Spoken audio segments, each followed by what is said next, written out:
Salve, salve galera, tudo bom? Acabou que eu não vim aqui conversar com vocês, né, pra gente debater sobre o que aconteceu com a seleção masculina de vôlei na reta final de Tóquio, né? Infelizmente o Brasil perdeu para a Rússia, isso o Fábio já tinha falado aqui na prévia da partida contra a Argentina, e depois perdemos a disputa do bronze para os hermanos, né? Ficamos ali em quarto lugar. Primeira vez desde 2004 que a seleção masculina de vôlei não medalha nos Jogos Olímpicos, é uma marca bem complicada ali de se bater justamente agora para a seleção masculina. O balanço do feminino o Fábio já fez, tá? Tanto o balanço da participação brasileira quanto a seleção do campeonato, vai estar tudo aqui ou aqui, tá? Nos cards. Depois de assistir esse vídeo, vocês correm lá e conferem também o do feminino, tá? Bom, mas vamos lá, né? Foi uma participação muito errática, muito inconstante da seleção brasileira. Chegava com moral, tá? É verdade, tinha vencido ali a Liga das Nações, tava ali recuperando um pouco o vôlei de alguns nomes que não vinham muito bem num passado recente, como o próprio Bruninho, como o Wallace e o Leal, por exemplo. Mas eu já alertava aqui também, outros canais, outros jornalistas também falavam antes dos Jogos Olímpicos começar. Essa Liga das Nações não podia servir muito de parâmetro, né? Tinha muita gente ali com seleção B, o Brasil fez muito bem em vencer, venceu com propriedade, mas calma lá, né? Era legal pela moral, era legal pelo espírito, por chegar já com uma taça nas costas, mas não podia tomar por base o que aconteceu em maio e junho para o que aconteceria em julho e agosto. E realmente foi isso que aconteceu, tá? Desde a estreia contra a Tunísia, a gente falava que estava um pouco estranha essa seleção brasileira, tá? A estreia, por exemplo, foi um jogo bem tenso, bem errático, que foi 3-0. Putz, você tá falando, você tá reclamando de jogo que foi 3-0. Mas era para ser mais simples, tá? Tinha o peso da estreia, tinha ali um oposto muito bom na Tunísia, mas ainda assim o Brasil passou por um sufoco desnecessário. Depois, mesma coisa contra a Argentina, que no final das contas acabou se mostrando uma grande competidora nos jogos, né? Ficou com medalha de bronze, mas ali passou por um sufoco que nunca tinha passado num passado recente para a Argentina, perdeu da Rússia, ali e melhorou depois na reta final ali contra os Estados Unidos e principalmente contra a França, né? Conseguiu ali vitórias interessantes.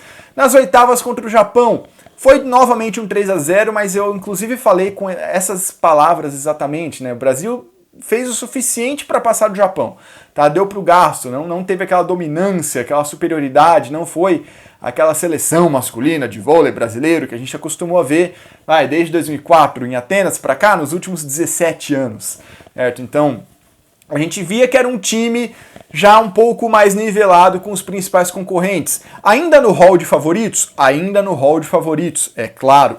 Mas já não era Brasil na primeira prateleira e abaixo vinham os outros. Não, já estava bem mais igualado.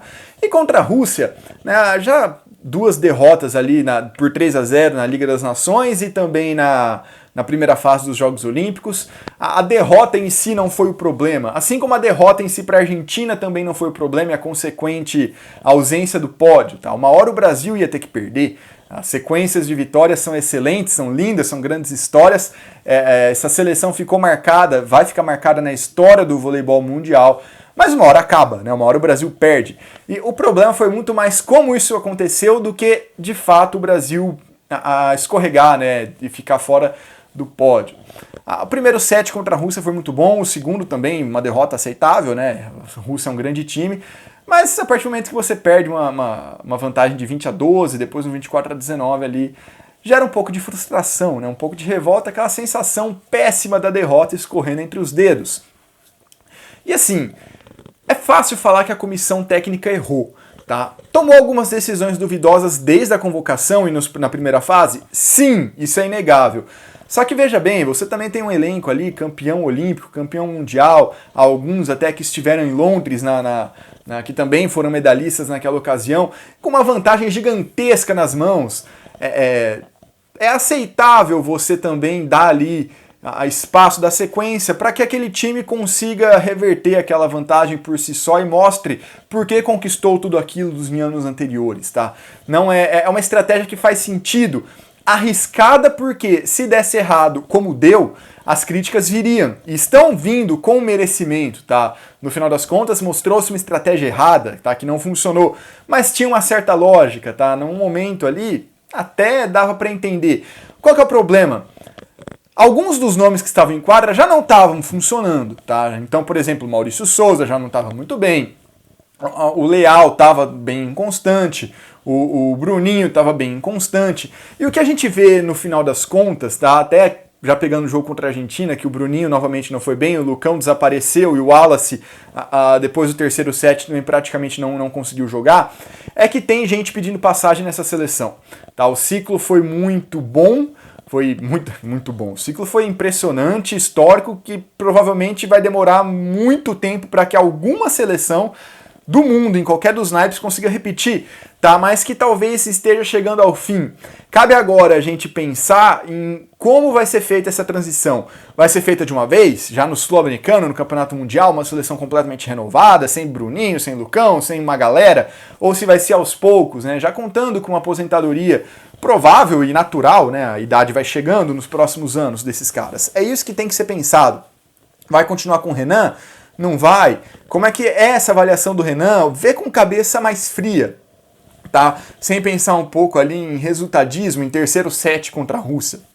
Até porque, né, se o Brasil tivesse vencido o terceiro set contra a Rússia e perdido o quarto e o quinto, né, do tie-break, tudo bem, a gente estaria chateado, a gente estaria frustrado, tal, do mesmo jeito, só que é diferente, não teria aquela sensação de que a vitória escorreu por entre os dedos, porque do outro lado tinha uma seleção muito forte, que terminou com medalha de prata, né, que já tinha vencido o Brasil em situações anteriores, mas o que pesa um pouco é como isso aconteceu. Mas essa análise tem que ser feita de uma maneira mais ampla, pensando em todo o ciclo, num ciclo estendido, certo? E já projetando possíveis novas lideranças para a seleção brasileira, porque elas foram caindo ao longo do tempo, né? Nauber, Giba, sobrou o Bruninho, né? No final das contas, de toda essa galera que foi se aposentando ao longo do tempo.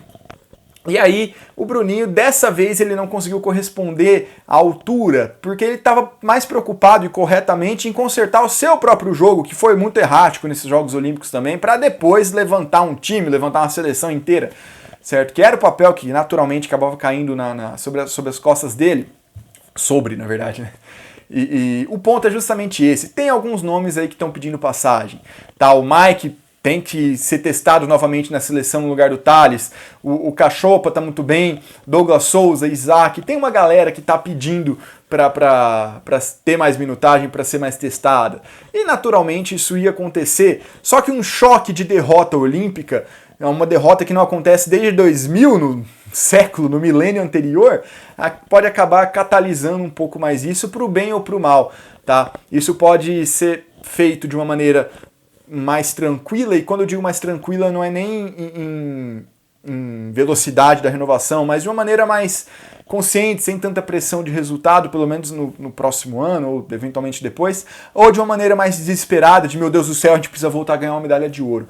Tá? É isso que a CBV tem que pensar, além, é claro, dos seus inúmeros problemas internos, a CBV está recheada também de complicações, mas pensando exclusivamente em seleções, tem que ser visto com calma, permanência ou não de Renan, como vai ser feita essa renovação, em cima de quais nomes, porque logo também já tem mais torneio chegando, né? Tem Sul-Americano, tem Campeonato Mundial, própria Liga das Nações também, e um ciclo mais curto, né? Porque, como já disseram em vários lugares, Paris é logo ali.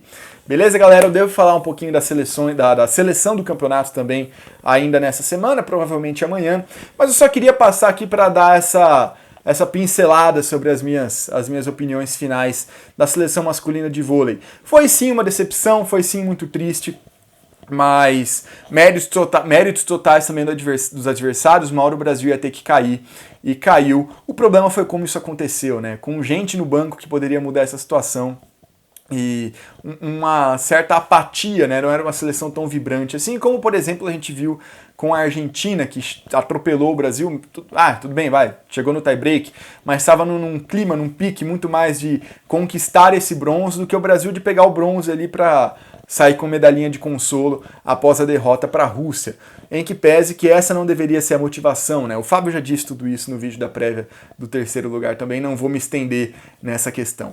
Beleza, galera? Não se esqueça de curtir esse vídeo, também se inscrever na Locomotiva Esportiva, porque o vôlei de clubes já vai começar logo mais, né? Campeonato Paulista, Superliga, vai tudo voltar. E também as análises de basquete, eu devo voltar a focar um pouquinho mais na bola laranja. Beleza, galera? Muito obrigado pela audiência, todo mundo que nos acompanhou nesse ciclo olímpico. Paris é logo ali, até 2024. Muito obrigado. Falou!